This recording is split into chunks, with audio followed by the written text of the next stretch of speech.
विशाल वर्मा जी दिल्ली से। राधे राधे महाराज जी, आपके चरणों में कोटि कोटि प्रणाम। महाराज जी, 2 साल हुए भगवान जी और आप श्री संतों की कृपा से भक्ति मार्ग में प्रवेश मिला, भगवान के नाम की शरण मिली। महाराज जी, शुरू में ही सुन लिया था कि कृष्ण भक्ति और कृष्ण प्रेम में धीरे धीरे सब कुछ छिन जाता है, तब उतना सीरियसली नहीं लिया। अब इधर सब कुछ धीरे धीरे छिनता जा रहा है और कृष्ण प्रेम भी अभी प्राप्ति वैसी नहीं मिल पा रही। महाराज जी, कृपा मार्गदर्शन। तुम्हारा था क्या जो छिन गया, हमें बताइए। भाई, रिपोर्ट तो हम तब कर सकते हैं जब हमारी कोई वस्तु छिनी हो।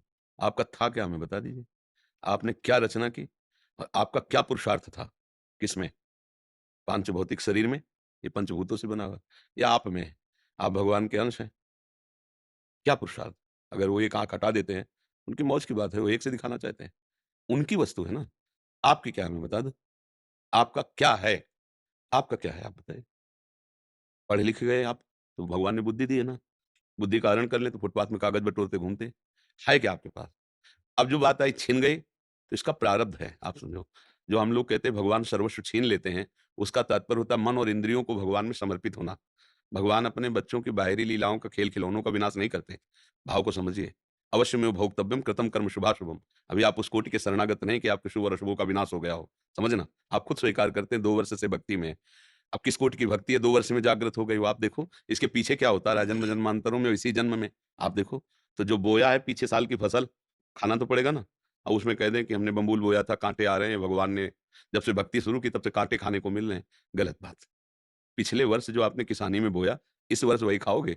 अब जो बो रहे हो, उसे तुम आगे फसल काटोगे।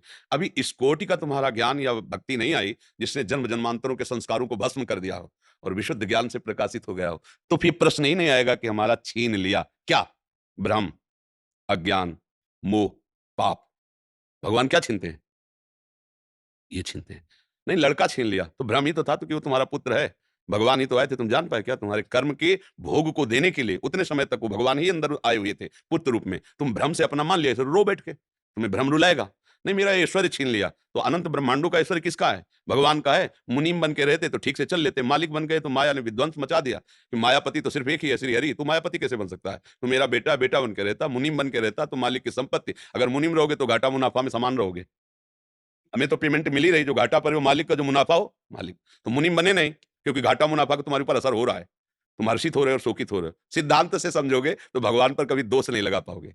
सच्ची माने। क्या छीन लिया है? जब कुछ था ही नहीं मेरा, तो छीना क्या? कोरा अहंकार छीना है, हमारा अज्ञान छीना है, हमारा भ्रम छीना है। बात सत्य मान लीजिए। भगवान जैसा कृपालु कोई नहीं, अध्यात्म जैसा कोई मार्ग नहीं है। परमानंद प्राप्ति के लिए अध्यात्म मार्ग है। जब हम अध्यात्म मार्ग में चलते हैं, तो इसमें एक गुप्त बात है कि अनंत जन्मों के पापों को भगवान भस्म कर देते हैं। पर जो उन जन्मों से पाप कर्म का फल निकालकर इस शरीर की रचना हुई है, वो हमें भोगना पड़ेगा। क्योंकि अब हमारी भक्ति चल रही। शरीर बनने के पहले जो हमारे कर्म थे, उनके अनुसार शरीर की पूरे जीवन का फल लिख दिया गया है। इतने समय के बाद ये रोग होगा, इतने समय के बाद हाथ टूटेगा, इतने समय के बाद आंख टूट, हमारे कर्म के अनुसार। और भक्ति अब हम कर रहे हैं, तो हमारी भक्ति पीछे के जो कर्म संस्कार जमा है, उनको नष्ट कर दिया। आगे जो कर्म संस्कार भक्त हैं, इसलिए गंदे होंगे नहीं। अगर भूल चूक से हो भी जाए तो भगवान उससे क्षमा कर देते हैं। रात न प्रभु चित्त चूक किए की, करत सुरत सै बार ही की। हृदय से देखते मेरा भक्त क्षमा कर देते हैं। पर इस शरीर का जो भोग आया है, इसको भोगना पड़ेगा। बड़े-बड़े संतों में देखो, रामकृष्ण परमहंस जी के गले में कैंसर था। हर तरह के भोग। श्रीवास जी के आंगन में खड़े होकर महाप्रभु चैतन्य देव अपने परिकर के साथ कीर्तन कर रहे हैं और उनका पुत्र पधार गया। दासी ने कान में आके श्रीवास जी से कहा, पुत्र पधार गया। बीमार था, पधार गया। उनका दोबारा आवाज नहीं, महाप्रभु के कीर्तन में फर्क नहीं पड़ना चाहिए। और मंजीरा जोड़ के और जोर से वो कीर्तन करने लगे, नाचने लगे। महाप्रभु चैतन्य देव रुक गए और उनका, श्रीवास मेरा मन कुछ सुस्त सा हो रहा है, कोई घटना घटी क्या? उनका, प्रभु क्या घटना घट सकती है? जहां आप मंगल मूर्ति नाम कीर्तन हो रहा, वहां घटना क्या घट सकती है? तब किसी भक्त ने बताया कि श्रीवास का बेटा पधार गया। तो उनका बताया क्यों नहीं? बोले, प्रभु बताने की क्या बात है? आपका था, आपने उसे अपनी सेवा में भेज दिया।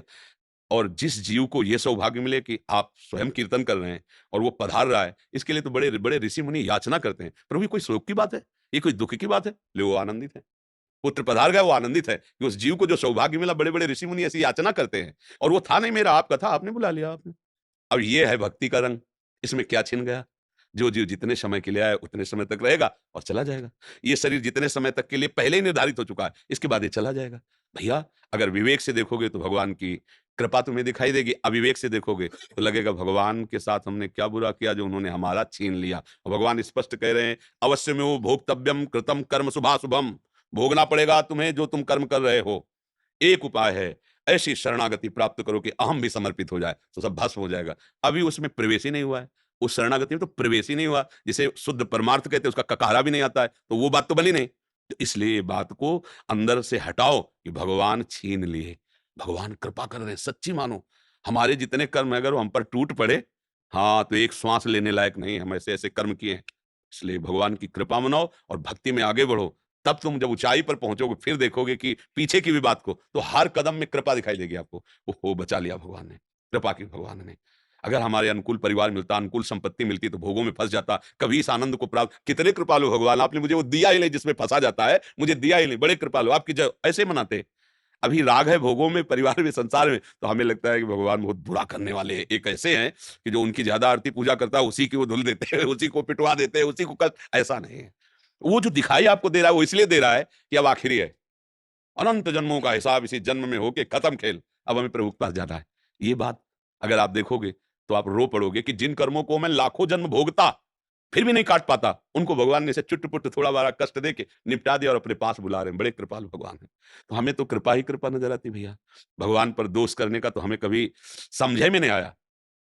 अगर आता तो हम कह देते, ऐसा कह देते हम, पर हमने आज तक ऐसा नहीं देखा है।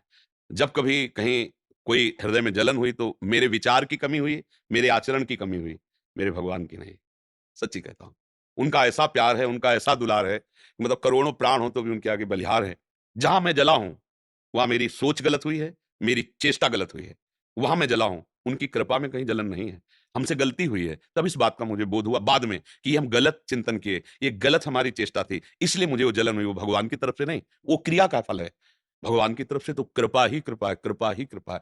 बोलो हमारे ऐसे कोई पुण्य है कि हम वृंदावन आने लायक हैं? सोचो जरा, जिस वृंदावन के लिए बड़े बड़े महापुरुष, जो रज शिव सनकादिक याचत, सो रज शीस चढ़ाऊं, किशोरी तेरे चरणन की रज पाऊं। भला इस रज में माने लायक श्री राधिका कृपा बिन सबके मनन अगम, मन से भी नहीं सोच सकते वृंदावन। आप तन से आए हो वृंदावन, आपके ऊपर कितनी कृपा लाडली की। यदि वो छीनने वाले होते तो तुम्हें भेजते ही नहीं यहाँ। सोचो। अच्छा, हनुमान जी को देख करके विभीषण जी के हृदय में भा कि अब मुहि भाव भरोस हनुमंता, बिनु हरि कृपा मिल। आप संत समागम में बैठे हैं, अहो भाग्य। सुत दारा धन लक्ष्मी, पापियों के घर होए, संत समागम हरि कथा, तुलसी दुर्लभ। भगवान ने छीना नहीं, आपको दिया है। दुर्लभ मनुष्य दे, दुर्लभ सत्संग, दुर्लभ भगवान नाम, ये सब दिया है। आप देने पर नजर करो। जो छीनने की बात करे वो विनाशी है, वो अपने समय से नष्ट हो जाएगा, उसे कोई छीनता नहीं है। बर्फी रख दो जो बहुत बढ़िया दिखाई देती, 2-4 दिन में ऐसी फफूंदी और दुर्गंध हो जाए, क्योंकि उसका स्वरूप ही यही है। खाने क्या, देखने लायक नहीं रह जाएगी। देखो एक समय चिकने चुपड़े बच्चे थे, जवान हुए, झुर्रियां पड़ रही, मरने की दशा आ रही। ये भगवान थोड़ी कर रहे हैं, ये इसका स्वभाव है भैया। फूल है, फल लगा, पका, गिरा, खाया गया, मल बन गया, नहीं खाया गया, सड़ गया। ये यहाँ ये सिस्टम है, परिवर्तनशील, विनाशमय, ये सिस्टम है। इसको दोष नहीं दिया, ये सिस्टम है। हर लोग का अलग अलग सिस्टम है, ये यहाँ का सिस्टम है। वही तुम्हारे साथ जब हो रहा है, तुम्हें लग रहा है भगवान छीन रहे हैं, तो यहाँ कुछ अविनाशी हो तो मुझे बताओ। कुछ अविनाशी, प्रभु ने अविनाशी चीज तुम्हारी छीन ली हो तो हमें बताओ। जब भगवान लिख दिए हैं, मान लो आप जाओ किसी पुस्तकालय में और कह दो जरा एक इंजेक्शन, 2 टेबलेट और हो जरा, तो कहेगा भैया लिखा क्या, देख लो इसमें। बोले पुस्तकालय, तो बोले आप मांग क्या रहे हो, और औषधालय जाइए आप। इसमें भगवान ने लेबिल में लिख दिया है, दुखालयम अशाश्वतम, दुखालय और नाशवान। अब भगवान ने क्या छीना है भैया, इसमें लेबिल लगी हुई, पहले पढ़ो। जहां तुम आए हो इसका नाम मृत्यु लोक है, इसमें दुख ही दुख है, इसमें सब कुछ छूटने वाला है।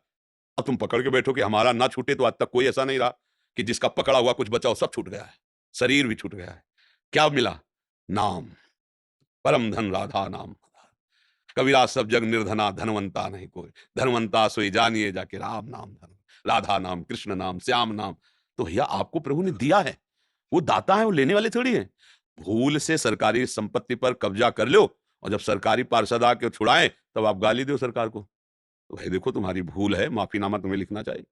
सरकारी जमीन पर कब्जा किए हो और इसके बाद जब छुड़ाने आ रहे हैं तो आप गाली दे रहे हो, तो गलती आपकी हो रही ना।